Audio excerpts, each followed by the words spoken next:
예수님께서 전도를 하시는데 주로 전도하시는 그 주된 현장이 회당이었어요. 회당. 물론 이제 뭐 길거리에서도 하기도 하고 했어요. 길거리에서 우물가에 뭐 수가성 우물가에도 수도하고 뭐 길에 앉아서 구걸하던 또 소경 거지에게도 하시기도 하고 했어요. 그렇지만 주된 복음 전도의 현장은 회당이었어요. 그러면 왜 회당이었느냐? 단순히 나를 믿어라. 또 병만 고치고 병을 고쳐주고 나를 믿어라. 이렇게 해가지고는 전도가 아닌 거예요. 이제 정말로 복음이 뭔지, 하나님이 왜 창세 이전부터 복음을 준비하고 그 복음을 수천 년 동안 계속 약속하고 약속의 약속을 계속 이어오다가, 그리고 하나님의 아들이 그 살을 찢고 물과 피를 쏟아주시기까지 하면서, 그렇게 해서 그것도 모자라서 이제는 그 하나님의 영 성령님이, 보혜사 성령님이 아예 우리 속에까지 들어오고 하는 거, 그런 그 비밀이, 그런 것들이 얼마나 그 속에 얼마나 큰 비밀이 있고 얼마나 큰 축복이고, 그리고 사단은 그걸 얼마만큼 막으려고 막 발악을 하는지, 그런 것들을 자세히 설명할 필요가 있는 거예요. 자세히 설명할 필요가. 그런 거는 길거리에 그래서 이렇게 마창 해가지고는 깊이 있는 설명이 안 돼요. 산상보험 같은 경우는 예수님께서 이제 수많은 사람들이 예수님께 나오니까 거기 있어서 이제 그래가지고 거기서 이제 들판에서 많은 사람들이 그렇게 했지만, 소리를 높여서 그렇게 설명했지만, 그래가지고는 자세한 설명이 안 돼. 그 산상보 그 이후에도 예수님께서 제자들 따로 불러가지고 자세히 더 자세히 설명을 했다라고 되어 있어요.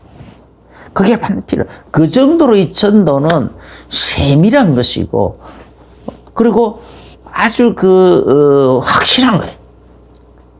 그래서 참 복음 전도는 이렇게 예수님이 그런 식으로 복음을 전하다 보니까 그걸 이제 마태는 그걸 보고 말씀으로 귀신을 쫓아내고 말씀으로 병도 고치고 그렇게 했다라고 표현을 그렇게 하고 있는 거예요. 말씀으로.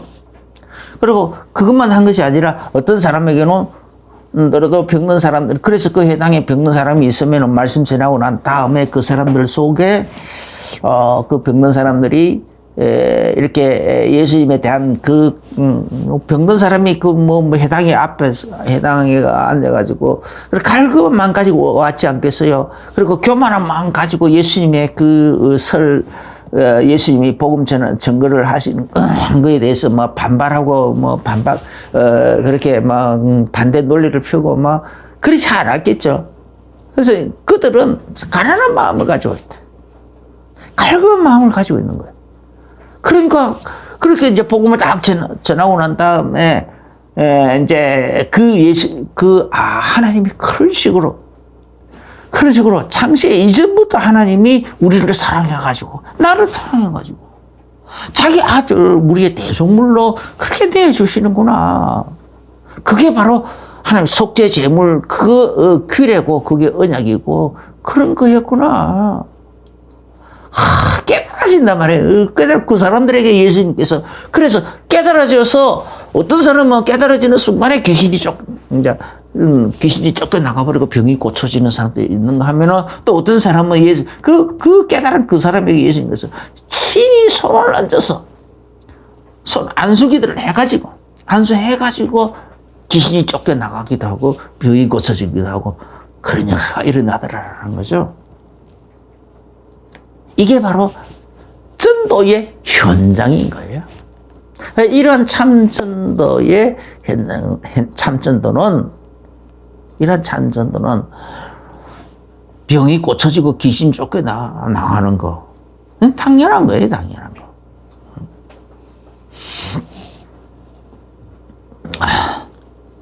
그럼 너는 되냐? 될 때도 있고 안 될 때도 있어요. 그래서 복음 전도로 병이 고쳐지는 경우가 있어요. 많은 경우가 있었는데 특별히 기억나는 경우, 좀 특별한 경우, 극적인 경우가 있어요. 김향숙이라고 하는 불교 미술 그 철학 박사님이 있었어요.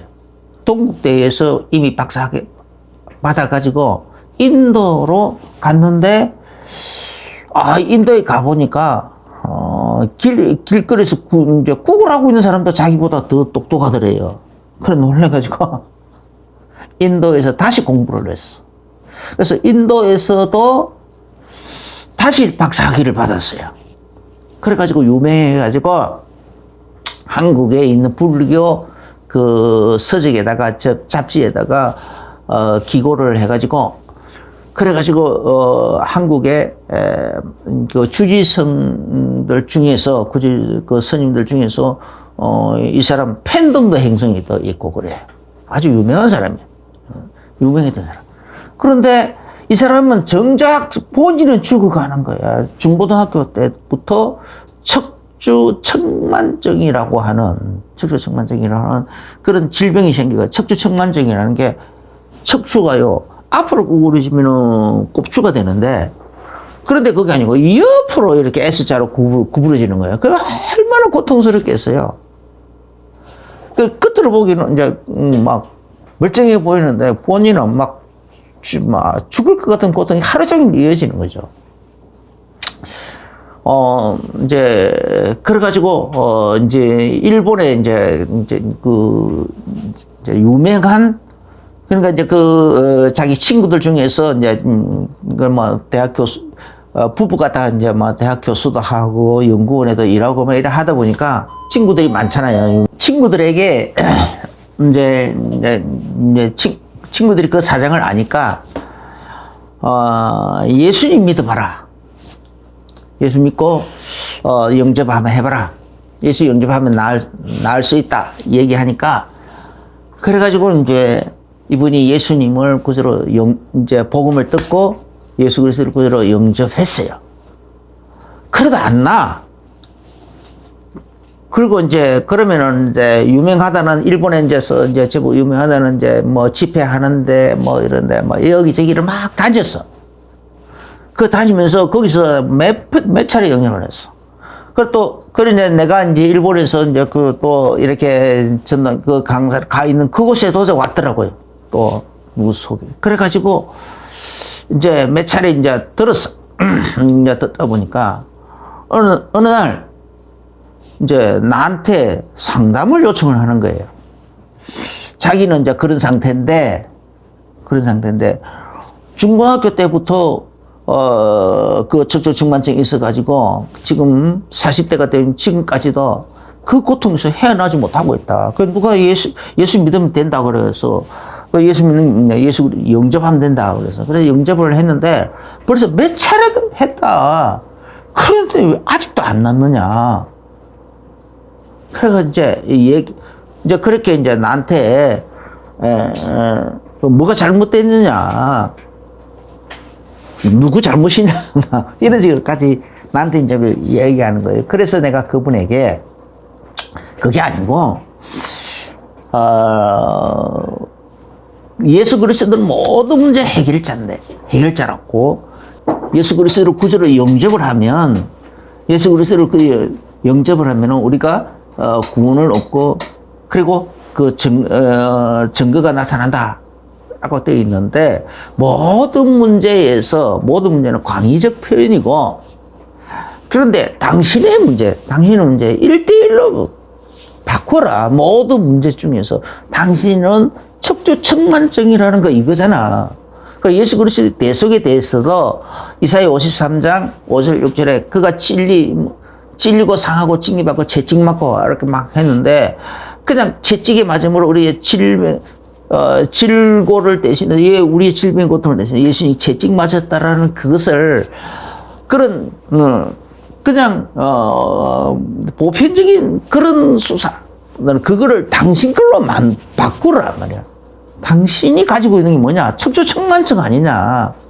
당신의 이 척추측만증을 예수님이 대신 짊어지시기 위해서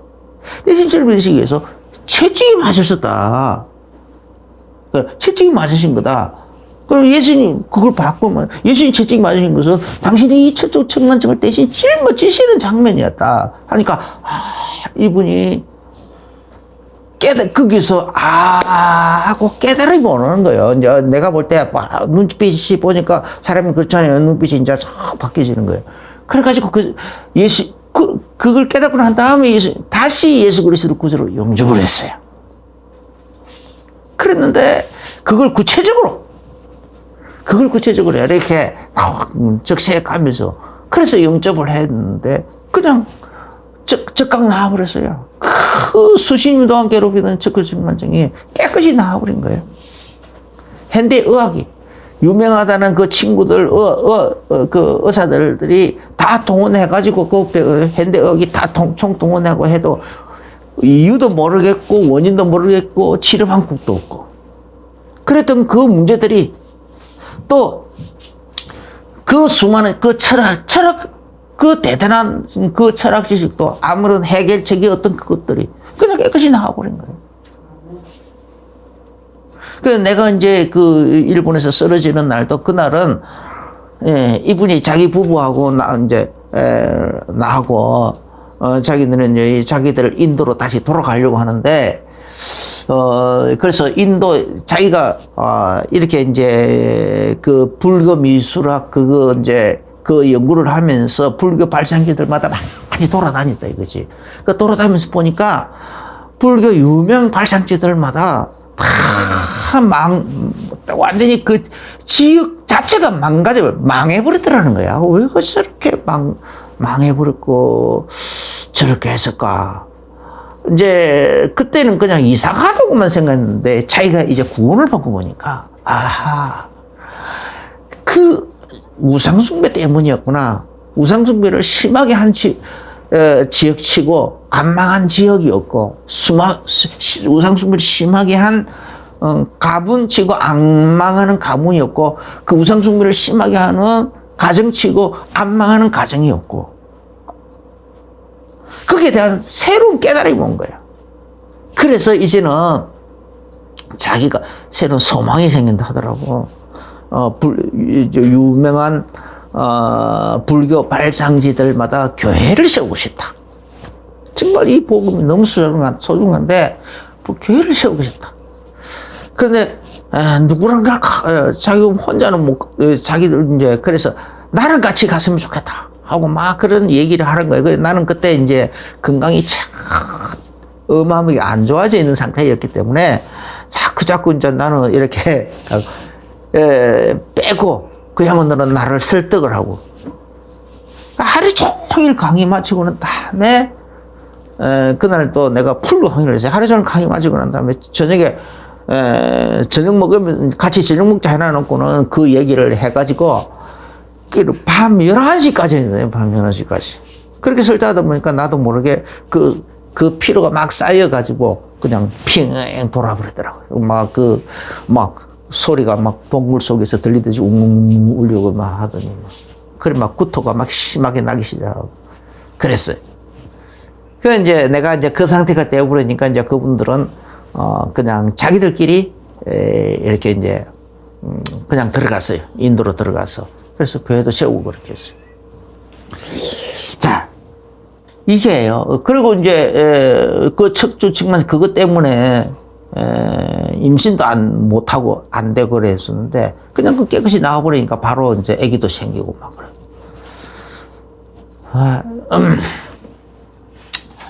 이런 식으로 복음은요 능력이라니까. 복음을 두루뭉실하게 그렇게 해서 이해하면 안 되고, 나하고 1대1로 정해. 구체적으로, 나의 구원으로 받아들여야 되는 거예요. 그지? 예수님께서 채찍에 맞아서 내 질병을 대신 짊어지시는 장면이었다. 예수님께서 찔려진 것은 나의 허물을 대신 짊어지시는 장면이었다. 예수님께서 상하신 것은 나의 죄악을 대신 담당하시는 장면이었다. 짊어지시는 그 장면이었다. 그죠? 그걸 그렇게 구체적으로 말이야. 예수님께서 죄 없으신 분이 죄인 취급받아 사형을 당하고 하는 것은 나에게 평안을 주시기 위해서다. 그렇게 구체적으로. 예수님께서 죄 없으신 분이 십자가에 달려 죽으시고 무덤 속에까지 들어가서 나의 심판을 대신 담당하시는 장면이었다. 예수님께서 부활하신 것은 나의 부활의 첫 열매로 되신 것이었다. 구체적으로 이렇게 적용을 해서 영접을 하면, 그래, 그동안에 그렇게 구체적으로 한 일이 없고, 그냥 두루뭉실하게만 해왔다면, 다시 한번 구체적으로 영접을 하면 되는 거예요. 구체적으로 믿고, 믿음을 고백하고요. 그 예수님을 나의 구주로 영접합니다. 그런 식으로 예수님이 내 모든 문제를 해결하신 그 예수님을 나의 구주로 영접합니다. 하고 구체적으로 영접하는 기도를 하면 되는 거예요. 그러면 이 박사님처럼 그렇게 몇 번을 영접했어도 안 됐던 거, 집회를 열어서 다니면서 안 됐던 것이 구체적으로 그냥 잠깐 그냥 그것도 강의 다 끝나고 이제 가면서 나는 이제 바쁘게 저 오사카에서 나고요 가야 되는데, 그래서 거기서 이제 신간센을 타러 이제 그렇게 타러 가는 길에 그분이 나하고 상담할 일이 있다고 하면서 같이 택시 타고 가는 거예요. 택시 타고 가는 그 택시 속에 한 20분 동안 이루어진대요. 그 사이에 그렇게 돼야 된다. 그러니까 구체적으로 이렇게 내가 딱 이렇게 이해를 해가지고 재영접을 하든지 재고백을 하든지, 아니면 그것을 붙잡고 다시 새로운 마음과 새로운 깨달음을 가지고 기도를 하든지 하다 보면요, 하나님께서 이렇게 복음은 능력 그 자체이기 때문에 그 능력이 그대로 나타난다니까. 그런 경우들이 참 많아요. 어떤 곳에서는 저 도곡동인가 거기 있을 때는 어떤 그 헬류증으로 진짜 헬류증이 있더라고요. 아기 낳고 난 다음에 계속 그 피가 하혈이 멈춰야 되는데 안 멈추는 거야. 많이 나면은 금방 사람이 말라 죽을 텐데 그게 아니고 아주 그냥 완전히 그냥 실같이 아주 가느다란 실처럼 흘러나오는 거예요. 조금씩. 이게 멈추지 않고 계속 나오는.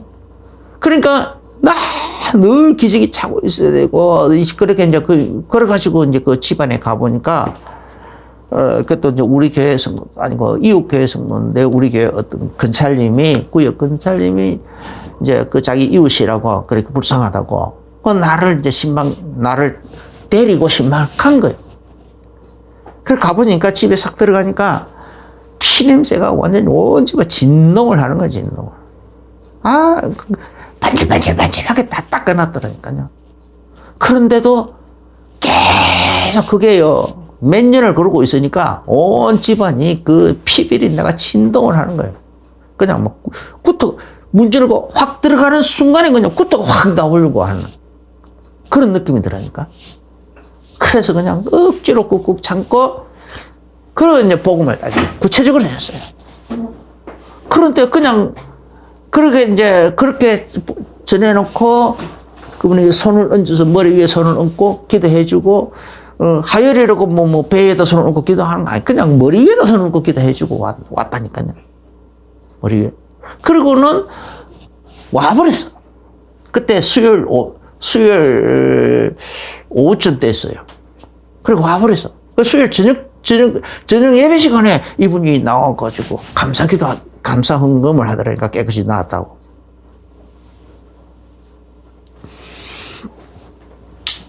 어떤 사람은요, 허리 디스크였는데, 그런데 그걸 구체적으로 그렇게 다시 재점검을 한 거예요. 예수님께서 채찍이만 그래서 나의 허리 디스크를 위해서다. 구체적으로 다시 다 그렇게 재차 이렇게 이제 그래 그것도 안수기도 한 것도 아니야. 그냥 카운셀링을 한 거예요. 그냥 카운셀링을 상담을 대화를 주고받는 중이에요. 그러니까 하는데 그분은 하는 순간에 욱 하고 하더라고. 왜 그러냐 했더니 갑자기 그 허리에 그 아픈 부위에 뜨거운 물질을 갖다 게 쑥 하고 지나간다는 거야. 그러고는 디스크 나와버렸어요. 쑥 나와버리더라고. 별의별 일이 다 일어나더니까. 복음은요, 진짜 참 복음은 이렇게 복음이 전해지는 이 현장에서는 이런 식으로 병이 고쳐지는 경우가 실제로 많이 있더라니까요. 그래서, 안 고쳐지는 것 경우도 가끔씩 있긴 있는데, 그런 거에 대해서 굳이 미리부터 연매할 필요는 없고, 그건 하나님의 성은 맡겨놓고, 하나님, 예수님께서는 우리에게 가서 전하라고 했어요. 전하고, 선포하고, 또 기도도 하고, 하라고 했으니까 하는 거예요. 그러다 보면요, 많은 경우에, 낫는 경우가 많이 있다니까. 낫는 경우. 두 번째로 또 복음을 전하는 현장에서, 복음 전도를 하는 현장에서 귀신이 쫓겨나는 경우가 많이 있어요. 이렇게 이제 이거는요, 구원의 확신. 그래서 이제 이 귀신에게 시달린다라는 것은 구원의 확신이 흔들린다라는 얘기거든요. 그래서 먼저 이 사람에게 구원의 확신을 점검을 먼저 해야 돼. 점검. 그래서 구원의 확신을 먼저 점검을 해놓고 그 다음에 예수 그리스도 이름으로 그 귀신을 명령을 하는 거예요. 추방을 명령을 하는 거예요. 그죠? 쭉 나가라고. 예수님께서 사도 바울도 막 더러우면서 그 사람에게서 나와라. 다시는 나오고 다시는 들어가지 마라 하고 명령했잖아요. 그런 식으로 추방을 명령할 수 있어요. 그래서 그 추방을 내려가나 하는 것이 아니고 아무렇게나 하는 것이 아니고 경우도 없이 막 하는 것이 아니라 이 구원의 확신을 먼저 점검해 놓고, 그래서 구원의 확신이 흔들리면은 복음을 다시 전해가지고 복음을 다시 설명해가지고 구원의 확신을 먼저 딱 정립을 시켜놓고 그 다음 구원의 확신을 가진 사람에게 그때서야 비로소 귀신을 추방할 수 있는 거예요. 추방해야 돼요. 그러면은요, 대부분 그러면은요, 그 귀신들이 그냥 거의 대부분이 막 영접하는 순간에 나가는 경우도 있는데 그냥 대부분이 뭐 추방을 명령하면 바로 나가버려요. 이제 그래도 아니면 안수기도 드는. 그죠? 그래서 어떤 경우는 그냥 안수기도, 어떤 사람들은 머리 위에 손을 얹어서 안수기도를 하면서 명령을 해야만 나가는 경우도 있기는 있더라고요. 또 이제 세 번째로는 그러면은 이제 보혈 찬송을 좀 많이 할 때. 그래도 어떤 사람들은 이렇게 마음이 좀 이렇게 많이 흔들리는 그런 확신을 가진다 하면서도 마음 깊은 곳에 주변에 뭔가 좀 그런 경우가 있어요. 마음이 늘 좀 이렇게 이렇게 평안이 없고 막 좀 이렇게 복음을 들으면서 또 그 복음 안에서 복음으로부터 주어지는 그 평안을 자꾸 이렇게 평안하고는 뭔가 자꾸 이 거리감이 있고 막 벽이 있는 것 같고 막 이렇게 하잖아요. 그런 때는요, 보혈 찬송. 예수 피 가르쳐.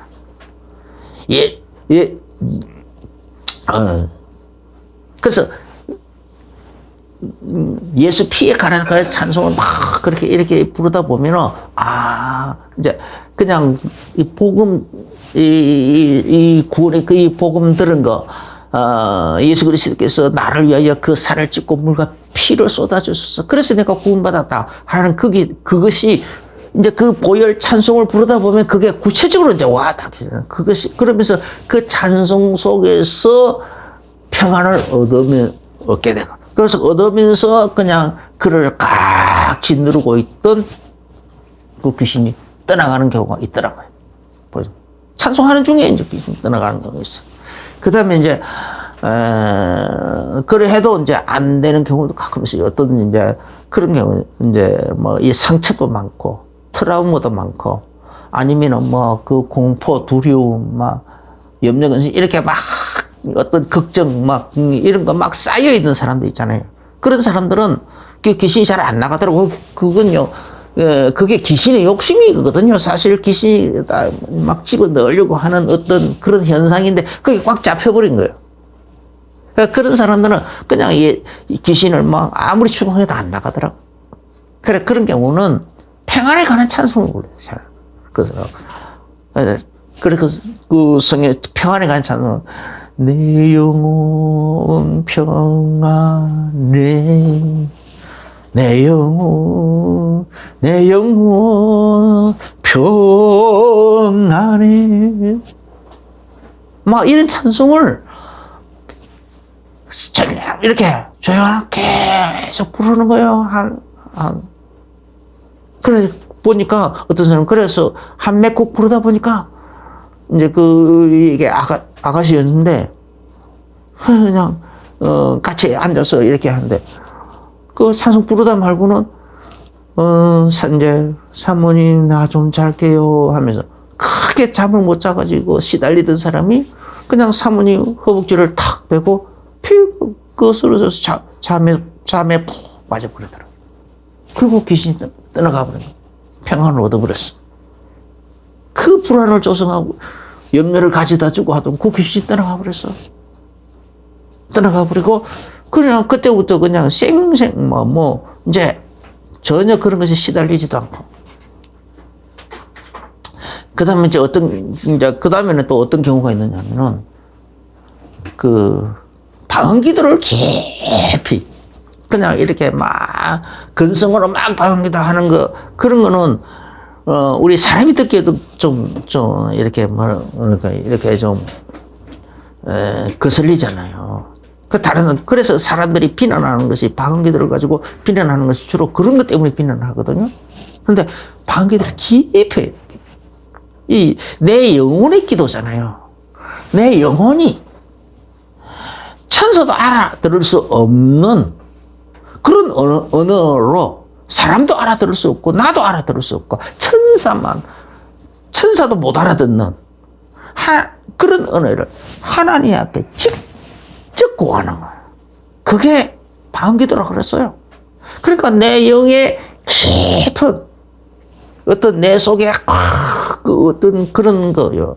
내 속 깊은 곳에서 우러나오는 하나님께 대한 감사도 있고, 아니면 어떤 상처도 있고, 서러움도 있고, 그런 것들을 어떤 식으로 표현을 못하는. 근데 그걸 내가 이 방언기도를 깊이 들어가면 어느 정도로 내 속에 다 감춰져 있는 내 마음 깊은 곳에 감춰져 있는 그거까지 숨겨져 있는 감정 그것까지 싹 떨쳐내가지고 하나님 앞에 방언기도를 통해서 싹 토설해내는 거예요. 토설해서 싹 하나님께 올려드리는 거예요. 하나님께. 내 사람이 자기 마음에 깊이 숨겨져 있는 그것을 다 압니까? 몰라요. 혹 느끼고 있더라도 표현을 못해요. 표현할 말이 없어요. 그래서 이 방언기도가 필요한 거예요. 거기다가 또 마음에 마음에서 느끼는 거는 또 있어요. 그래서 그거는 또 마음의 기도를. 그래서 고린도전서 12장에 사도 바울은 영으로도 기도하고 마음으로도 기도하고 영의 깊은 기도로 들어가고 마음의 깊은 기도로 들어가고 그런 식으로 그 방언기도를 깊이 들어가면요 대부분 귀신이 다 떠나가버려요. 그 귀신이 그런 식으로 기도를 깊이 못 들어가게 하려고 발악을 하거든요. 기도를 못하게 하려고. 그런 속으로 기도 못 들어가게 하려고. 방언기도를 안 하더라도 우리가 일상의 사람, 이렇게 말로서 하는 기도도 그런 식으로 깊이 하려고 하면은 아주 귀신이 막으려고 발악을 합니다. 하물며 방언 기도는 어떻게 하겠어요? 더 심하게 막으려고 발악을 하죠. 그런데 그 어떤 막을 방해하는 그 방해하는 선을 탁 뛰어넘어버리면은 느껴요. 서로 감정도 느끼죠. 아, 뭔가 막던 것이 탁 풀린다라는 느낌이 들면서 영혼의 깊은 속으로 싹 들어가요. 그러면은 그동안 괴롭히던 모든 악한 귀신의 영들이 다 떠나가 버리는 거, 그래서 그 속에서 기도하다 보면요, 마음의 상처들, 그동안 뭐 알게 모르게 스트레스, 이유를 알 수 없는 스트레스 쌓여있던 모든 것들이 막 치유가 되는 느낌, 치유가 된다니까. 싹 풀려져 나가요. 마치 이렇게 막 물에 잉크가 싹 이렇게 풀려 나가듯이. 그런 식으로 우리 속에 막 뭉쳐져 있던 것들이 슬슬 풀어져 나간다니까. 풀려 나가요. 어떤 덩어리, 잉크 덩어리 같은 거, 잉크 같은 그런 덩어리가, 먹물 덩어리 같은 게 흐르는 물 속에 탁 담가버리면은, 천천히 흘러가는 그 물 속에 담가놓으면은 살살 풀어져 나가잖아요. 시간이 지나면은 흔적도 없이 싹 풀어져 다 없어져 버려요. 깨끗해져 버린다. 우리 마음속에 그런 찌꺼기들, 알게 모르게 이런저런 모양으로 스트레스로 쌓여있던 거, 그래서 내부적 스트레스, 외부적 스트레스, 환경적, 이런저런 모든 것이 일어난 그런 이런저런 요인들로 인해서 쌓여있던 그런 찌꺼기들이 이런 깊은 기도 속에, 내 영의 깊은 기도 속에, 마음의 깊은 기도를 통하여 싹 풀어져 나가버리는 거예요. 그래. 그런 은혜를 누리게 되시 예수님을 축원합니다. 그럼요. 귀신은 당연히 떠나가는 거죠. 그 다음에 이제 성령 충만할 때 귀신 당연히 나가는 거죠. 그럼 뭐 말할 것도 없어요. 하나님의 영이 충만해져 본데. 그 다음에 이제 7번째로 이렇게 이제 복음이 정확한 복음이 확립이 돼야 되는 거예요. 확립이 돼서 이제 그 복음의 말씀이 말씀으로 내게 충만해져야 되는 거예요. 말씀 충만이라는 게 그런 걸 얘기하거든요. 십계명 많이 외운다고 그게 말씀 충만이 아닌 거예요. 복음의 원리, 복음이 어떤 것이냐? 예수 그리스도의 복음은 어떤 식으로 이루어지는가? 그게 하나님은 장세 이전부터 했다 하는데 성경에서 그걸 어떻게 찾아내는? 그래, 그런 걸 하나 찾아내가지고 어디서 있든지 예수 그리스도께서 우리를 구원하기 위해서 이런 식으로 예언도 하고 이런 식으로 일도 하고 이런 식으로 사람들을 막 보내고 있고 이렇게 저렇게 일을 하셨고 이렇게 논리를 세워갖고 이런 것들이 하나씩 하나 보여지고 정리가 되고 하는 것을 보고 그걸 말씀 충만이라 하는 거예요. 다른 말씀이 아니라 말씀은 전부 다 생명이잖아요. 생명. 말씀에는 생명과 사망과 복과 저주의 신명기 30장에 해드려요. 그 네 가지 길이 있다 라고 했어요.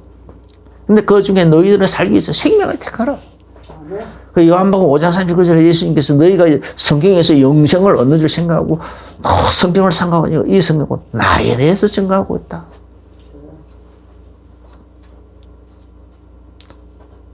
그래서 그리스도에 대해서 깊이 깨달아져서 그것이 정리가 되고 있어서 그걸 보고 말씀 충만이라고 하는 거예요. 그렇게 말씀이 충만해져 버리면요, 이런 귀신의 세력, 사단의 세력부터 완전히 자유롭게 되는 거야. 전혀 그렇게 되면은 귀신이 공격할 틈이 없는 거죠. 할 수가 오히려 한 길로 가다가 7개를 쫓겨 도망가는 거죠. 어떻게 한 가부가고 넘보다가는 막 놀래 혼비백산해서 도망가는 거죠. 그러니 우리가 바울처럼 이제 뭐 병도 안 고쳐지고 병이 안 고쳐지는 그런 경우도 가끔씩 있는데 고린도후서 12장 7절부터 10절에 보면은 그 바울 같은 경우는 하도 그 바울이 깨달아진 것 많고 바울의 어떤 뭐 바울의 그 몸에서 손수건이나 앞치마나 막 이런 거 가져가가지고 귀신 들은 자에게 얹으면 귀신이 쫓겨나가고 병든 사람에게 얹으면 병이 고쳐지고 막 그런 일들이 막 일어났다 그랬잖아요. 그러니까 이 정도로까지 사람들이 막 바울을 그 정도니까 어느 정도로까지 바울을 신격화했단 말이에요. 신격화. 그렇게 하다 보니까 하나님 스스로 교만해지지 않도록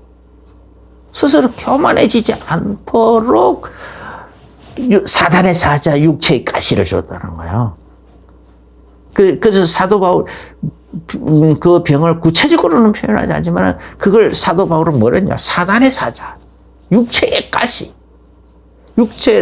육체의 그 건강을 해치는 뭔가 가시 같은 게 있었다라는 거죠. 있었다라는 거예요. 근데 그런 거에 대해서 우리가 내가 나도 그런 사람이다 라고 그렇게 하지 말고 그냥 그런 경우는 특별한 경우니까 그냥 놔두고 우리는 그냥 보통 사람은 대부분의 사람들은 그런 특별한 경우하고는 별로 상관이 없어요. 그냥 복음답게 전하고 그걸 구체적으로 나에게 적용시키다 보면은 병도 고쳐지고 귀신도 쫓겨나가는 건 당연한 거다. 여기에 딱 답을 내시길 예수 이름을 축원합니다. 그래가지고 이거 가지고요. 이거 이제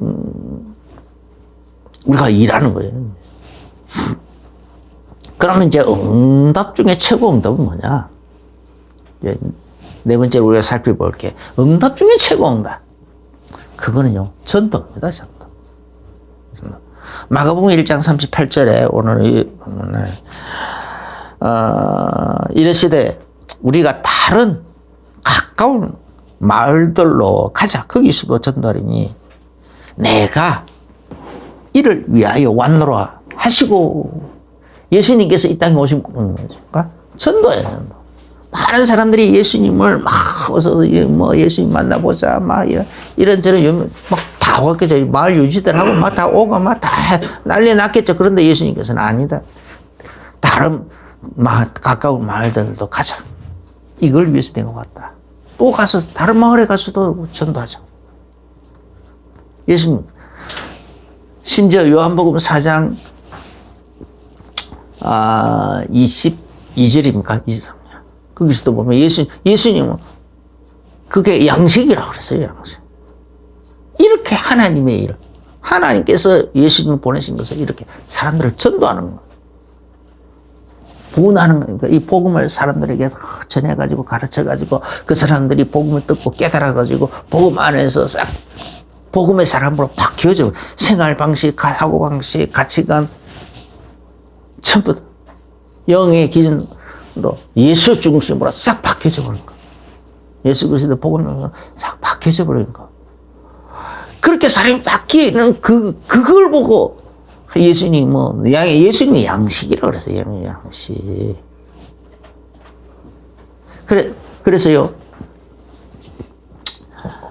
요한복음 6장입니까? 6장? 예. 너희가 썩는 양식을 위하여 일하지 말고 영생하도록 있는 양식을 위하여 일하라. 영생하도록 있는. 우리가 일하는 것이 지금 우리 대부분 우리 왜 합니까? 먹고 살려고 일하잖아요. 근데 예수님께서는 그거 썩는 양식을 위하여 일하는 거라는 거죠. 근데 영생하도록 있는 양식을 위하여 하라.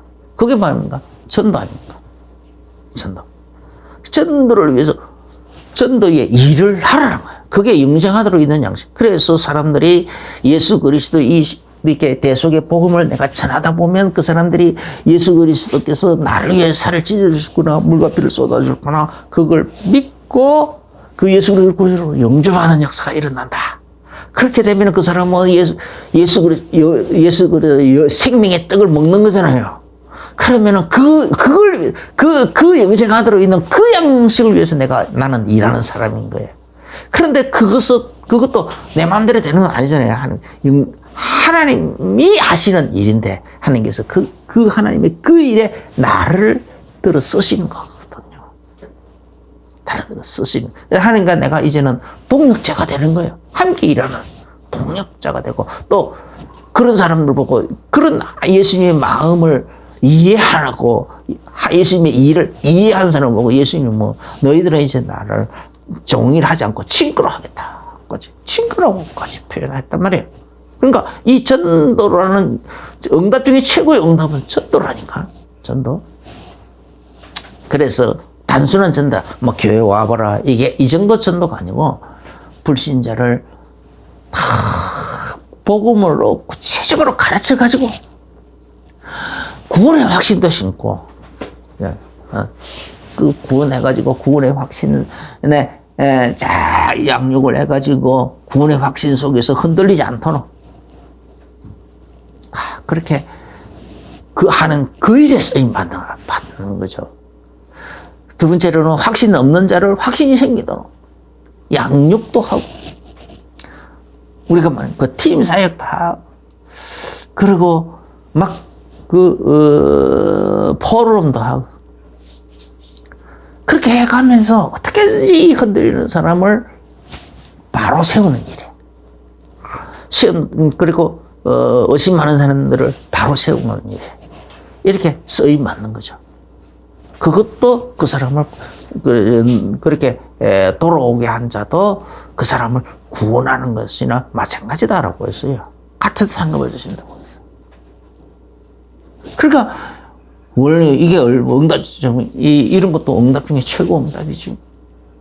그 다음에 이제 영원 천국에다가 우리는 생명의 부활을 예수님 재림하시는 날 우리는 다 생명의 부활을 해가지고 영원한 천국 들어가잖아요. 그러면은 그 영원 천국 그걸 위하여 생명의 부활에 그 일을 위해서 그 일에 우리가 쓰임 받는 거죠. 그걸 위해서 우리가 거기에 초점 맞춰서 일하고 또 거기에 초점 맞춰서 살아가도록 다른 사람들을 권유하고 돕고 가르치고 양육하고 그렇게 하는 거죠. 그런 일에 쓰임 받아요. 그죠? 그러다 보면요, 그 다음에 이제, 그래서 그 일은요, 이제, 우리가 얼마만큼 그러면은 그게 해야 됩니까? 충성해야 되고, 헌신해야 됩니까? 하는데, 적어도, 말세가 되면은 예수님께서 내가 믿는 자들을 보겠느냐? 라고 하셨거든요. 그래서 하다 보면은 열매가 없는 경우 많아요. 말세가 되면 될수록 더 많아요. 나도 보면 이상하게 사람들이 주변에서 자꾸 이렇게 틀린 거에는 기를 쓰고 가고 복음은 잘 안 들으려고 내가 말주변이 없어서 그런지 몰라도 잘 그냥 가볍게 가치 없이 보고 막 그러더라고요. 그래서 이런 모든 일에 내가 많은 열매를 못 내더라도 어쨌든 그 일에 쓰임받기 위해서 노력하는 거. 그걸 하나님은 그 노력을 기쁘시게 보거든요. 심지어는 그 일을 해서 수고한 그 모든 하나님 다 기념하시겠다고 했어요. 냉수한 것이라도 하나님은 잃지 않고 그걸 다 기념하시겠다고 했어요.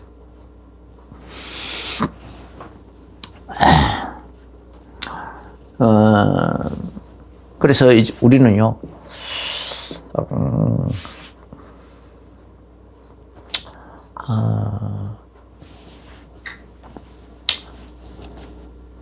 벌써 전도 메시지라는 게 첫 번째는 그지 원래 인간은 어떤 상태에 있느냐?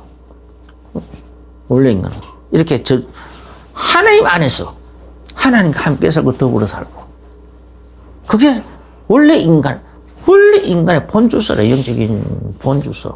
여기에 우리가 완전 답을 내야 돼. 하나님 우리를 자기 모형 창세기 1장 27절 28절에 자기 모형 형상을 따라 사람을 만들어 놓고는 왜 그렇게 만드느냐? 하나님과 함께 살고 더불어 살고 하나님과 동행하면서 살고 하나님의 뜻으로 살고 하나님을 누리면서 살고 하나님을 기쁘시게 하면서 살아가고 이게 원래 목적이라니까. 창조 목적이었어요. 그 안에 있을 때 모든 축복이 다 있어. 그죠? 모든 것 증복하고 다스리는. 그렇게 돼 있어요. 모든 축복이 그 안에서 보장 다 되는 거예요. 그런데, 그런데 인간에게 문제가 찾아왔잖아요. 그럼 모든 문제의 원인이 뭐냐? 그걸 보고 우리는 원죄라고 그래요. 창세기 3장에. 사단에게 속아서 사단의 욕심을 자기 욕심인 것으로 잘못 생각해서 착각을 해가지고 지가 하나님처럼 되려고 하고 하나님에게 독립해 가가지고 지가 하나님에게 독립하면 지가 하나님처럼 되는 것으로 착각해가지고 하나님 떠나버렸다. 이거. 선악과는 그런 거예요. 지가 하나님처럼 되려고 또 하나님 떠나버린 거예요. 지 힘과 지 노력으로 지 능력으로 살아가겠다고 하는 거예요. 그렇게 되면 그래서 그런 식으로 하나님 떠나버리니까 그때부터요. 하나님의 영광에 이르지 못하는. 로마서 3장 23절. 하나님의 영광, 모든 사람이 이 아담 안에서 모든 사람이 다 죄를 범하였음에 하나님의 영광에 이르지 못하더라. 아담 안에서 모든 사람이 다 아담과 같은 죄인인 거예요. 하나님의 영광에 이르지 못하다. 하나님과 원래 인간이 하나님 안에서 하나님과 함께 살고 하나님과 더불어 살고 그렇게 하도록 만들었는데 하나님과의 관계가 끊어져 버리니까 하나님께로부터 오는 그 보살핌이 끊어져 버린 거예요. 그걸 보고 하나님의 영광에 이르지 못하더라고요. 그렇게 되니까 신부는 마귀의 자녀요. 살아가는 건 사단의 종살이요. 그리고 육신도 지옥 같은 저주 재앙 속에서 살아가고 죽고 난 다음에도 지옥에 떨어지고 죽고 난 다음에도 후손들에게까지도 그 저주 재앙이 그렇게 유산으로 물려져 가고 있고. 그래서 이게 하나님 떠난 상태, 불신자 상태로 여기에 완전히 답이 나와야 돼. 그지? 그 다음에 또 어떤 답이 나오느냐? 어떤 확실한 답을 내야 되냐? 복음은 뭐냐? 복음의 출발이 어디서 들어오느냐? 나로부터 출발하는 게 아니에요. 하나님께로부터 출발하는 거예요. 이런 인간을 하나님께서 그런 인간을 구원하기 위해서 직접 이 땅에 오셨다. 직접 옷을 가지고 하나님이 직접 자기 살을 찌고 물표를 쏟아내주고 하시는 대속물로 내주시기까지 하면서 우리를 구원하셨다라는 거예요. 그죠? 이렇게 구원의 복음의 출발이 어디서부터 왔느냐? 하나님께로부터 왔다니까. 자꾸 사람들이 착각을 하는데 내가 뭔가를 했기 때문에 하나님 나를 구원했다. 그렇게 자꾸 착각을 하는데 그게 아니라니까. 하나님께로부터 출발했어요. 내가 만들기 전부터, 심지어는 이 세상이 만들기 전부터 그렇게 복음이 출발했다니까. 하나님께로부터 출발했다니까. 하나님께로부터. 여기에 답을 내시기를 예수님 축원합니다. 그러면요 막 그렇게 내가 잘했니 못했니에 따라서 흔들리지 않아요. 그냥 하나님의 그 사랑, 일방적인 사랑을, 하나님의 일방적인 그 은혜를 그냥 받아들이면 되는구나. 믿고 받아들이는 거구나. 믿고 받아들이고 누리고 그 속에서 살고. 이게 복음의 생활이라고 해요. 복음 안에서의 신앙생활이라니까. 여기에 확실한 답을 내시기를 축원합니다. 그러면요, 이렇게 예수님 구주로 영접하고 나면 그 다음부터는 이제 뭐가 되냐? 그 다음부터의 삶이 달라졌어요. 신분도 마귀의 자녀에서 하나님 자녀로 바뀐 거고, 그냥 영적인 신분도 바뀌고 삶의 기본도 바뀌어졌어요. 이제는 성령님이 내 힘으로 사는 것이 아니고 성령님이 내 안에 계셔가지고 나를 보살피면서 나를 인도하면서 내 속에서 역사하면서 살아가는 거예요. 그래서 나는 그 성령 안에서 살아가는 거예요. 성령 보살피면서 살아가는 거예요. 그리고 내 인생의 궁극적인 결론은 사는 동안에는 하나님의 하늘나라 시민권을 가지고 하나님 자녀라는 그 신분을 가지고 이 땅에서 그냥 이렇게 살지 마. 죽고 난 다음에는 바로 그냥 낙원으로 갔다가 이걸 예수님 재림하시는 날 생명의 부활을 듣고 그리고는 영원 천국까지 들어가는 거예요. 그래서 이 땅에 사는 동안에는 그동안 내가 이 복음을 가지고 또 복음을 위해서 예수님 위해서 헌신하고 봉사한 그 모든 것들은 냉수한 것이라도 다 하나님은 잃어버린 그 헛되게 하지 않고 전부 다 하늘나라 상급으로 갚아주신다고 됐어요. 그리고 우리는 그래서 구원을 얻기는 어때? 생명 부활을 얻기는 어때? 그 부활을 보다 더 나은 부활, 더 영광스러운 부활, 더 영광스러운 상급. 우리가 이걸 바라보고 또 헌신도 하고 봉사도 한다 이 말이에요. 여기에 딱 답이 나와야 된다. 확실한 답을 딱 내버려야 된다. 그래야 안 흔들려요. 복음에는 능력이 있어요. 병도 고쳐지고 귀신도 쫓겨나가고 내 삶을 완전히 변화시키는, 내 가치관을, 내 인생을 완전히 변화시키는 능력이 있습니다. 디모데후서 3장 5절에 보면은요, 말세에는 사람들이 경건의 모양은 있지만 경건의 능력은 부인한다고 되어 있어요. 그래서 이 같은 자에게서 돌아서라! 거기서 우리가 믿는 복음 안에서의 복음 안에서의 삶을 보고 경건한 삶이라 그러잖아요. 복음 안에서의 예수 믿는 이 믿음의 이 경건의 이 신앙생활의 모양만 갖추지 말고 그 안에 있는 복음 안에 있는 그 능력까지도 우리가 누려지게 되실 예수님을 축원합니다. 기도하겠습니다. 주 예수님 감사합니다.